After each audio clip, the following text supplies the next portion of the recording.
Hi everyone, I welcome you all for another beautiful presentation on control system subject.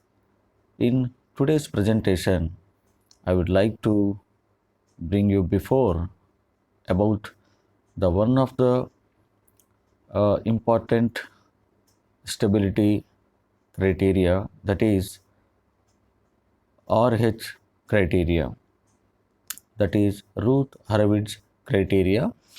And by using this criteria, we will see how the stability of the given system can be estimated. Okay, so I think you will enjoy this, and let us go into the subject. Right?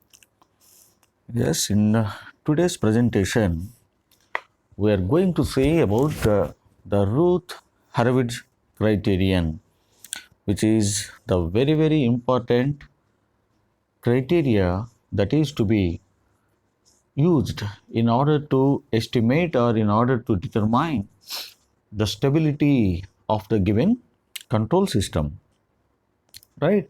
As we have discussed in our previous presentation, there are two techniques are employed to find out the stability of the given system, right? The first one is RH criteria and the second one is root locus technique. These two are the very important techniques through which or by which we can determine the stability of the given system, which is one of the very important topic, and definitely there must be a question in your gate examinations as well as in engineering service examinations from this topic, right? Okay, so what is the Routh-Hurwitz criteria? In fact, there are individual, procedures are there or formulas are there. Routh is a scientist as well as Hurwitz is also another scientist. Individually, they have invented their own formulas to find out the stability, and finally we have the collective procedure to find out that stability of the system.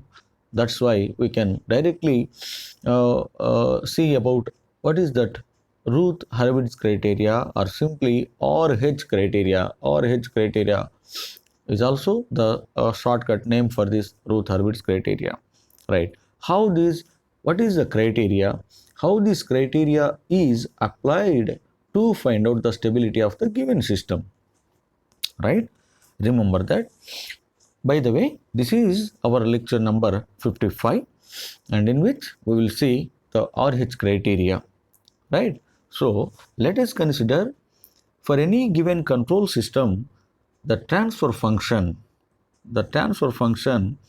T of f is equal to, we know that C of s by R of s is equal to, normally this could be in the form of, you can write as some b naught into s power n plus b1 into s power n minus 1 plus b2 s power n minus 2, and so on so forth. If you go on, finally it comes some bn term, you will get bn. So if you see, the s will decreases, s power n minus 1, n minus 2, n minus 3, like that the s power n term decreases. Finally it becomes s power 0 actually, bn into s power 0. S power 0 is nothing but 1. That's why not required to mention here. Otherwise bn into, you can write s s power 0 by, this is whole by, you can write here a naught into again s power n plus a1 s power n minus 1 plus a2 s power n minus 2 and plus, and so on so forth. Same you will have a power n into s power 0, in fact s power 0, this, right? So the transfer function of any given system can be written as C of s by R of s is equal to some numerator polynomial by denominator polynomial, and this numerator polynomial can be called as some P of s, and the denominator polynomial can also be called as Q of s. Note down this in a box. This is very important, notation or representation of a transfer function of any system, especially while studying about this Routh-Hurwitz criteria. This is the basic form of the transfer function which we will consider, right? If you see this numerator, this is numerator polynomial and this is the denominator polynomial. If you recall from our earlier presentations on this control system, normally the denominator polynomial, whatever is there, the denominator polynomial, whatever is there, if you equate the denominator polynomial, I am calling this polynomial as Q of s, and nothing but what, your Q of s is equal to this a naught into s power n into a1 into s power n minus 1, the entire thing is equal to Q of s. Now if this entire thing is equal to 0, if you make this denominator polynomial is equal to 0, that means a naught into s power n plus a1 into s power n minus 1, a2 into s power n minus 2, and so on so forth, plus a n equal to 0. If I equal to 0, remember this also, right? If you equate this equal to 0, this is nothing but your Q of s equal to 0. Am I correct? This means that you are making Q of s equal to 0. If this denominator polynomial is equal to 0 is nothing but Q of s equal to 0. Means if you equal to 0, then this expression is called as a characteristic equation. This equation now called as a characteristic equation. What is characteristic equation? You need to remember this. So if you equate the denominator polynomial is equal to 0, then that is called characteristic equation, right? So now this characteristic equation is very important parameter which is need to be considered while analyzing the stability of the system under this Routh-Hurwitz criteria. We are nothing to do with numerator polynomial. No, it is not at all required.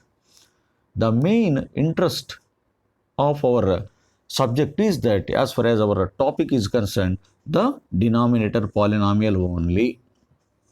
So this denominator polynomial, and from where you are getting the characteristic equation. Now your characteristic equation is very important. Therefore always remember that whatever the problem asked on this Routh-Hurwitz criteria, you just consider the characteristic equation. You just get the characteristic equation from that system equal to 0. Then there are certain things to be observed for analyzing the stability. Those things we will see now. Clear? So the main object or the main point what I want to convey you is that from this format, you just remember that you must consider the characteristic equation only. You must consider the characteristic equation, and that is the very important equation which is need to be considered to determine the stability of the system, right? Then what are the condition? The first thing is obtaining the characteristic equation, clear, from the given transfer function, and then what we need to do? Now I will write again this characteristic equation, that is nothing but the denominator polynomial, it is Q of s, that is equal to 0. That is nothing but, this implies is not, it is nothing but it is a naught into s power n plus a1 into s power n minus 1 plus a2 into s power n minus 2 and so on and so forth. And so on and so forth, it is an into actually s power 0. In fact, s power 0 is nothing but 1. Always remember, something power 0 is 1. Right? This is what your characteristic equation. Right? If you observe this characteristic equation, this is called characteristic equation. Right? If you observe this particular characteristic equation has many coefficients. Let us see, a naught is a coefficient, a1 is another coefficient, a2 is another coefficient, like that up to an are the coefficients. Remember that the conditions which are need to be satisfied for the system to be stable, all these coefficients must be positive. That is the very important condition. All the constants, otherwise all the coefficients or constants, whatever you call, no problem. a0, a1, a2, an, all are must be positive. The coefficients a0, comma, a1, comma, a2, comma, and so on and so forth, an.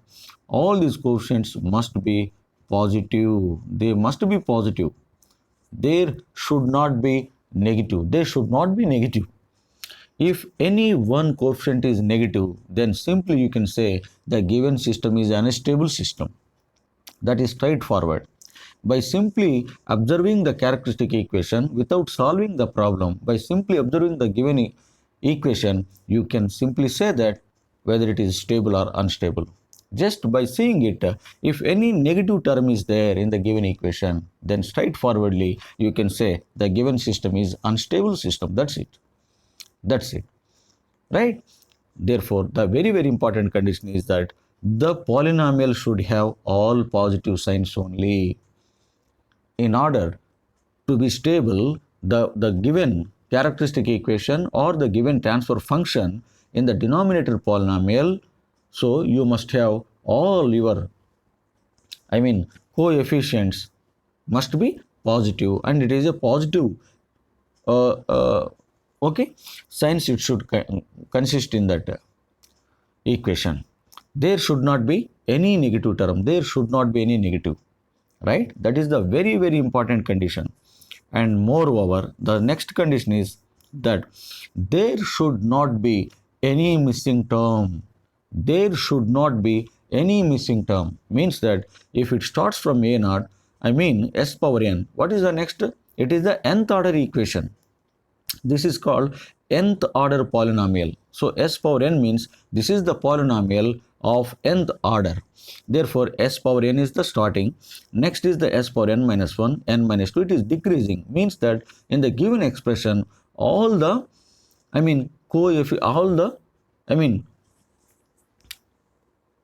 s power n terms or s power n minus 1 terms, they must be present in the given polynomial. There should not be any missing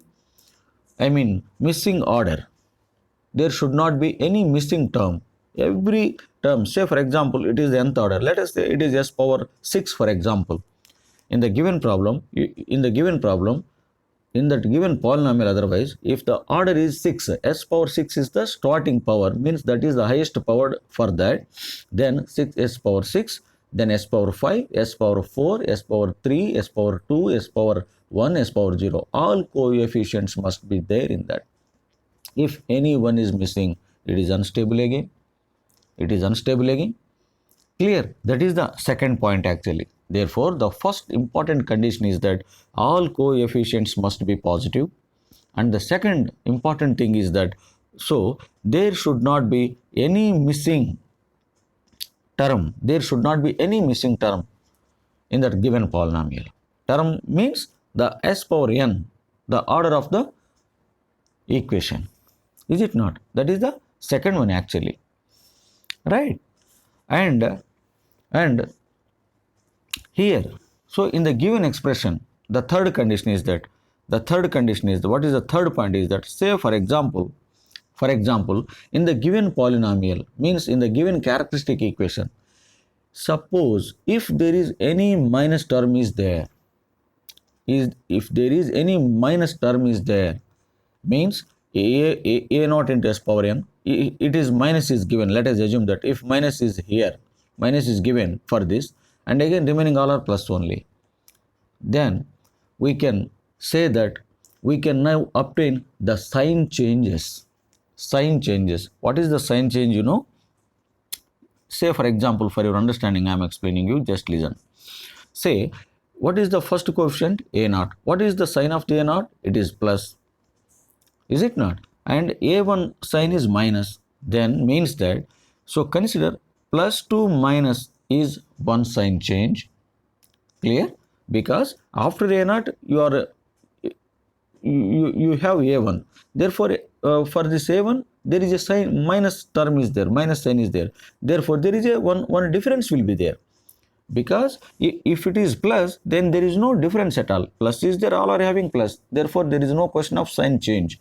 When the sign change will come, it is a plus 1 and the next term is having minus, then plus to minus. It is a change here, means one sign change. There we can say it is a one sign change will be there. And again, from minus to the next term again. So, again after A1 you have A2, assume that plus will be there. Therefore, from minus to plus there is another sign change. Here one sign change and this is another sign change. There are two sign changes are there in the given characteristic equation polynomial. There are two sign changes. So what this indicates, you know, the two sign changes are nothing but the sign change indicates the root of the characteristic equation. If one sign change, that is one of the root, the another sign change is the another one of the root. The another root actually means that the number of sign changes indicates the number of roots that are there on the right side of the S plane. Clear? The number of sign changes indicates the number of roots that are lying on the right side of the S plane. So, obviously, this will happen for the unstable system only. Unstable system only. For the third condition, it is not for stable. It is not for the stable. As I told you in the very beginning of this presentation, especially in this first condition, all coefficients must be positive. Then why I am talking about negative now? Because sometimes could be unstable system also may be there, may be asked in your question, in your examination. There is a chance. Always never expect that only stable system will be given and you will be expected stable answer from you. No. If the question can be given on unstable question also, and they will ask, they will test you that whether what answer you will give like that. Clear? Therefore, if it is a negative sign is there, obviously it is unstable, then you can expect one more tricky question in that. They will ask you like that. If they will give minus sign and how many roots are there on the right side? Likewise, they will ask how many roots will be there on the right side of the S plane for the given. How many roots are there? Means then you need to see how many minus are there. With that, you have to identify the number of sign change. If one minus is there, plus to minus one sign change, minus to plus another sign change. There are two sign changes are there. Therefore, the number of sign changes indicates the number of roots that are there on the right side of this plane. However, this is an unstable system, but two roots are lying on the right side of the S plane. I think you cleared this. You understood this, I think so. Right? These are the basic, very important conditions that we need to be understand, that we need to be identify, and that the RH criteria should be met for the given equation or polynomial. Then only you can judge for the stability of the system. Right? Clear. Now now one more important question, one more important point that I would like to inform you is that, so this is the characteristic equation. Remember that it is the nth order polynomial actually. It has some roots basically. So in order to be stable, in order to be the given system is stable, remember that this should have certain roots. Definitely it should contain some roots actually. all the roots of the given characteristic equation should lie on the left side of the S plane. S plane. That is the another very important condition need to be remembered. So the characteristic equation, the roots of the characteristic equation, all the roots, not single root, all the roots, whatever the roots present. Say for example, there are n roots for this. Nth order means n roots will be there. If s power 4 is there in the given expression, it is starting from s power 4, means fourth order equation. Fourth order is nothing but it has 4 roots definitely. If s power 5 is there in the given problem, s power 5, let us say, it is a fifth order equation. Fifth order is nothing but the order indicates the number of roots of that equation. Therefore, 5 roots it should have. So, all those 5 roots must be lie on the left side of this plane. Then only the given system is stable. No root should lie on the right side. If any one of the root lies on the right side of this plane, the system is unstable.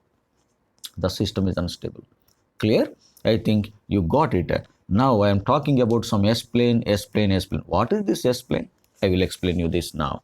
S plane is also called as a complex plane.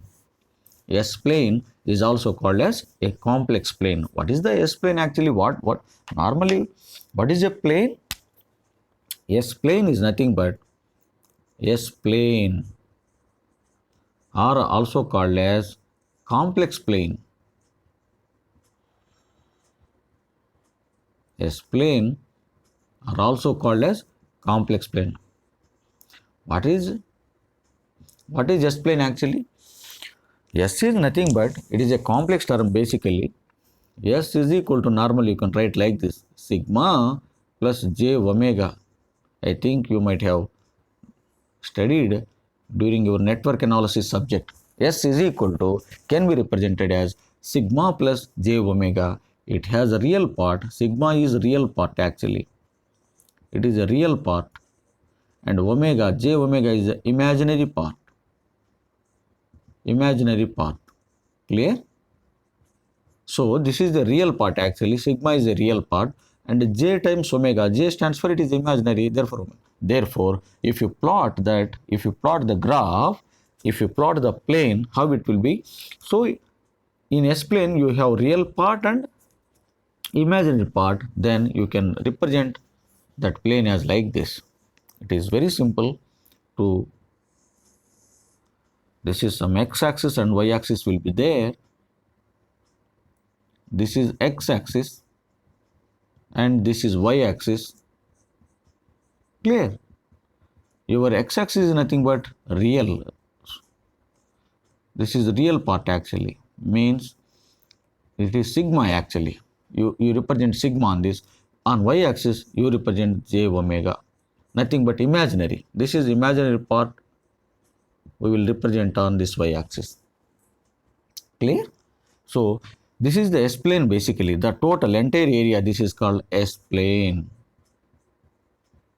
This total area, this is what this area covered by this is called as S plane. In this S plane, this is the real actually.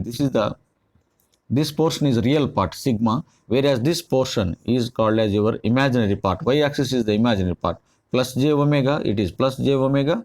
This is minus j omega, you can say. No problem. Right? This is the real part. That could be either plus or minus, whatever it is. Sometimes could be plus or minus, no issue. Right? Anyhow, this is the real, this is the imaginary part actually. Right? That is what this. So now what is the right side? This is the central point, from here, this is what the RHS, right side part. This is what RHS means, right side of the S plane. This is the right side. This from here, from this portion, this is what your right side actually. This portion is your left side of the S plane. This is what your left side actually. Right? This is what your left side actually. This is what your right side. Means all the poles. So what is the pole again? I used the new word here again. Pole is nothing but the roots of the denominator polynomial are called as poles. the roots of the denominator polynomial, nothing but the roots of the characteristic equation. Characteristic equation is nothing but obviously it is denominator polynomial only. If you equate the denominator polynomial equal to 0, then it is called a characteristic equation. For that characteristic equation, what are the roots? Those s values. Those s values are called poles. Poles. Those are called poles. Right? Therefore, the roots of the denominator polynomial or the roots of the characteristic equations are called as poles actually. As I told you that, let us say for example, s power 4, 3s cube, some 2s square plus 1s or simply s you can write plus 2 equal to 0. Let us say for example. So, what is the order of this equation? Fourth order. How many roots it should have? So, 4 roots means those are S1, S2, S3 and S4. Definitely those values we must identify, we must find out those root values, but in fact S power 4 is nothing but for S you have different 4 values will be there for S. So S1, S2, S3, S4. So for S you will have 4 values. If it is S power 5, then for S you have 5 values, means those 5 values are called the roots. Similarly, here you will have, as the order is 4, it has 4 roots actually. Those roots, these values, roots is nothing but S values only. The value of S is called root actually. Those roots are called as poles of the equation, poles. And one more important thing is that all the values, whatever the values we get, no, the S values, all these values must be lie on the left side of this plane only. They must be on the left half side only. They must be on this portion only in order to be stable. These S values must not be there on the right side. No, they must be on the left side only. Left side only. Then only the system will be stable. Then only the system will be stable. If any one, at least one, if any one of the root will be there on the right side, obviously then you can say the system is unstable. The system is unstable. Right? That is what about the pole. Okay, right. So this is what basically the very important things, few important points that we need to remember actually. Now, what is the Routh-Hurwitz criteria? Actually, the Routh-Hurwitz criteria is nothing but it describes about to formulate an array from the given polynomial. So, especially remember that you will expect on this topic very primarily in the form of polynomial will be given. Polynomial will be given. So for the given polynomial or otherwise you can you can consider this. What is this actually? What is the Q of S? What is your Q of S? Q of S is equal to, it is an into s power n plus a1. Clear?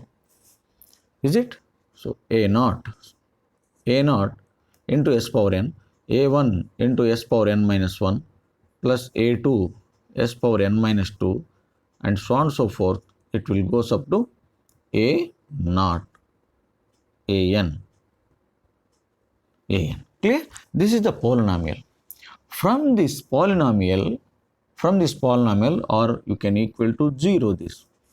This is Q of S actually, and this Q of S equal to 0. This is characteristic equation now. And from here we need to formulate one array that is called Routh array.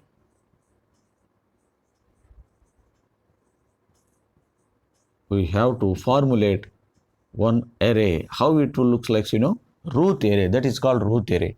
How in order to formulate the Routh array from this characteristic equation, this will be like this. Take the highest order s power n and then x power n minus 1. Write like this. Then s power n minus 2. Then s power n minus 3. And what is the final? It goes up to, what is s? Actually it is s power 0. And if you write, you will get s power 0 here. Then you will you will draw like this, one graph, one line, right? So this is what root array I am formulating from the given characteristic equation. So s power n term you take, then s power n minus 1 you have to write, s power n minus 3 next, and finally s power 0 will be there, final s power 0 will be there. Now, what is s power n coefficient? A naught, no? You write A naught here, A naught here. Then you just ignore the next one, go to the alternate one, means A naught. Just if you consider A naught, ignore the next one, consider the other one, A2, then remove the A3 again, the next is the A4. Like that. The alternative terms you need to consider. Okay, A0 and then A2, A4 and then afterwards maybe A6, like that. These coefficients we must write. And similarly, s power n minus 1. So for s power n minus 1, what is the coefficient? A1. And forget about A2, ignore A2. What is the next? A3. Then forget about A4. Then A5. Odd numbers normally. A1, A3, A5 will get. And here, so means that s power n coefficients and then s power n minus coefficients. For these two s values, you must take these values from the given expression, means characteristic equation. Whereas for s power n minus 2 onwards, you have to determine these values from this graph itself, from these values itself. So let us say, let us call it as b1, let us say b1, and then it is b2, let us say, and so on and so forth. Okay, you can call some b3, and let us say for s power n minus 3, let us say c1, c2, c3, and so on, so, and finally like that. So the s naught, the final term is nothing but you will get your a naught. Whatever s power 0 coefficient is there, a naught, that you will get here, loss. Clear? So this is what a simple formation of this root table. I think you understood this formation of array, and I think I will finish off here this presentation, and we will see a beautiful example in the next presentation based on this RH criteria. By applying these values, we have discussed some important points in this presentation regarding RH criteria, and how these points will be applicable, or how these points will be applied to certain examples. So we will discuss those things in the subsequent presentations. I think it is good enough to stop here in today's presentation, and I hope that you have enjoyed this session, and we'll meet in the next presentation. Okay, thanks for watching, and see you. Have a beautiful day.